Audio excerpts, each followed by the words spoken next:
Ignition sequence starts. 6, 5, 4, 3, 2, 1, 0. Liftoff. We have a liftoff.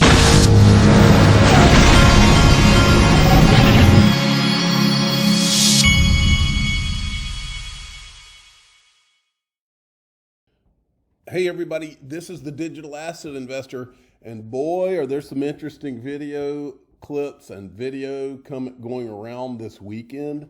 And I had to show you, I took some of these clips and I put them together, and wait till you see some of this. The first clip is from this DLT. Now, I want to mention something briefly.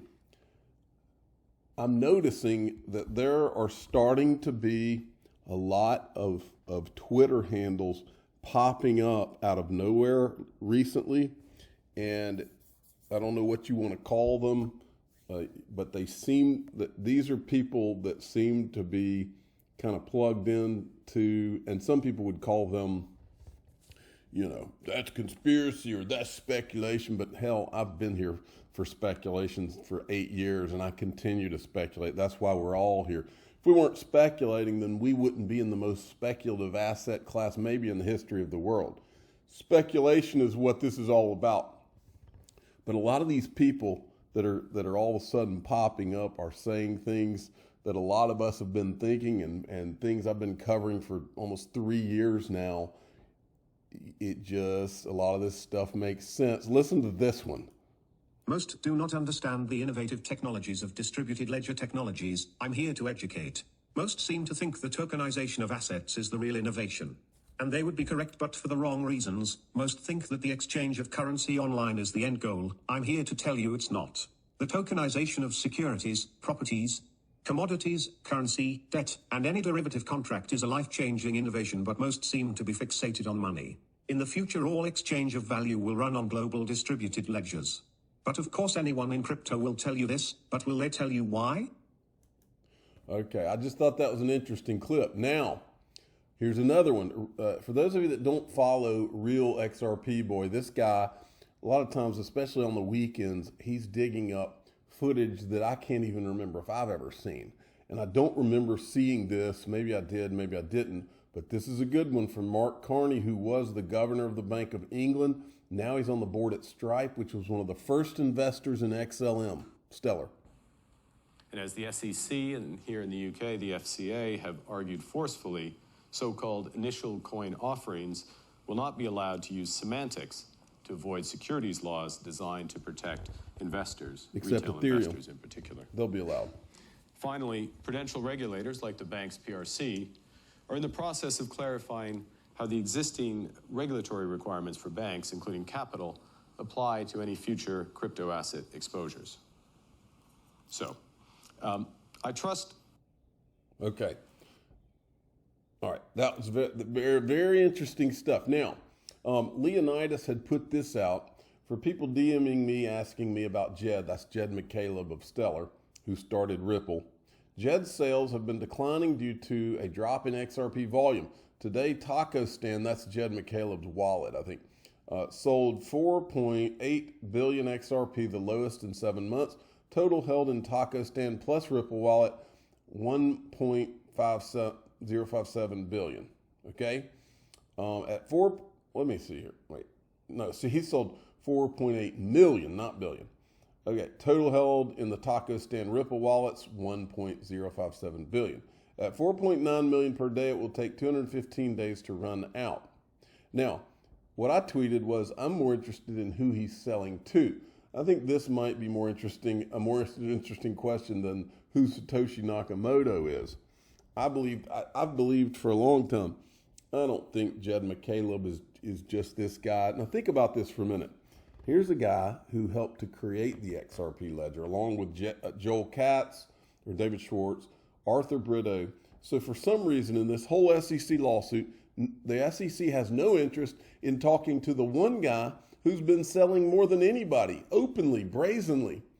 They don't call in Jed McCaleb. He's completely left alone, just like he was completely left alone in the Mt. Gox thing. Coincidence? I don't think so. And now he's selling all of this XRP. Why don't they want to know who he's selling his XRP to? That is the question. Jed McCaleb has been selling this XRP, and he's been allowed to do so. The question is, who's he selling it to? Now, that would be an interesting answer. Now, on to this. Okay, first I want to point out to this because for better or for worse, this guy, he may not like the exposure he's getting, but here it is. He went out there and put himself out there, and so I hope that he's okay with it. But he was on this guy's channel, Matty G. Now, this guy's name is Matthew Gumpke. I had not heard of him before, but give him a subscribe because he provided some good content here. Now, the guy he's talking to is apparently a Corda developer. Now, I don't know what that exactly means. I can tell just from listening to the guy that it does know what he's talking about as far, I mean, he does sound like he's a technical guy and knows this stuff. Now, the things he's saying, especially if he worked for R3, I'm sure he wouldn't be allowed to say it if he'd worked for R3. I'm sure he would be under all sorts of NDAs. What's interesting about this to everyone, I think, is that he's coming out and he's saying all these things, and everything he's saying syncs up with everything that we've been talking about on this channel for 3 years. It syncs up with what we've all known in our guts. It syncs up with everything, okay? And what's crazy about it is, why is this guy all of a sudden coming out saying these things, especially if he's affiliated with R3 or Corda in any kind of way? And maybe he's just an independent developer that doesn't have any NDAs or whatever. But listen, I clipped out 3 of the clips. You got to hear them. Strap in. Here we go. It's one of those things where if you can go into some of the literature, it's kind of out in the open, but they're not going to come out and go on CNN and go, this is what's going to happen in the financial system. Yeah. That's after the news. That's after it happens. The news will come out and talk about it. But yeah, dude, right on their website. And if you want to, you could throw the image on the screen about how Fed on their own website say how they are going to overhaul to a new ISO system with an overnight method. Dude, it's the whole meme. It's the whole overnight XRP moon meme, dude. And it's right there on their website. Yeah. So you're talking about a price set? One day, boom. Oh yeah. And by moon, what do you mean? Is this guy talking about an XRP price set? Even if he's not talking about a price set, what he is talking about is this thing, a switch being flipped. And when that switch is flipped, and you'll hear him in some of these clips, he basically is we've talked before on this channel about how, this is how I've always thought about it. Look, 1,000 times you've heard me say it, you've heard Brad Garlinghouse say it, no utility, no value. At some point, when this thing is turned on and XRP starts being used as it was designed to be, it's going to be, I've compared it in the past to like a bathtub that's filling up, where yes, you have speculation, but as that tub rises, the speculation is bouncing off the top of the rising water being the utility. And he kind of talks like that in one of these clips. Go from like $1 to $10 or to $20 or... I don't know what it's going to be, but what's going to happen is all the XRP that's going to be on the markets, or even that escrow, is going to be entirely commandeered by the banks. And that's what's going to cause it to move. Because basically, let's say, you can already see this now, 1% of the entire XRP that's out there is in the hands of retail traders. So the only thing that's going to cause it to move is the supply staying the same, but the demand going through the roof because the banks are now using it. It's almost like the difference between the banks sitting and holding onto a bunch of XRP and then now beginning to use it. And it's not all the banks are going to use it. It's the banks that are already prepared to use it, using it, and then everybody else following in line because this is the new system that they have to use. You see what I mean? Yeah. So you may have the Federal Reserve, you may have a handful of giant commercial banks already be on board, already be ready. That doesn't mean all the banks are going to be ready, but once they make the move, everybody else that falls in line is going to cause that demand to go. There's no telling where the price is going to go, but I can almost tell you that the demand's going to be on a whole nother level that's going to be unrecognized to what we've seen in the crypto markets today. Like, so even bigger gains in 2017. Oh yeah. It's gonna make 2017 look like a drop in the bucket, dude. Yeah. It's gonna make 2017 look like absolutely nothing. It's gonna make the Bitcoin market cap look like an absolute puddle. Like yeah. It's gonna make the entire crypto space look like a joke. Okay, That's kind of what we've been talking about for 3 years, folks. Now listen to this clip. I think you're gonna end up seeing sort of almost like a double, almost like a double peak or a double alt rally when it comes to ISO. I think you're gonna have your first initial adoption rally. That's gonna be from the banks. It's gonna be from businesses. It's gonna be from all the typical like that utility rally. But then I think you're gonna get a double peak from all the stupid fucks that FOMO in after this the fact. speculation. After they see 100x gain, they're all gonna be FOMOing in. I'm gonna be all over YouTube telling them to FOMO in, man. Yeah, you're gonna get that's the I think the FOMO. There's the dog coin the people they're talking about. It's almost gonna be one of those things where it's gonna shoot up. Like, let's say it shot up to $120. Well, it may shoot up another $100 from all the people FOMOing. Yeah, man. But and you'll see some volatility, so it may go up, may go down. But that's the thing. For the most part, the main utility move is gonna maintain its value. So it may go up to $100 and then may go up to $200, then come back down to $120, and it may look like a 50% drop, but it's still gonna maintain that $100 that huge gain, yeah, because of the underlying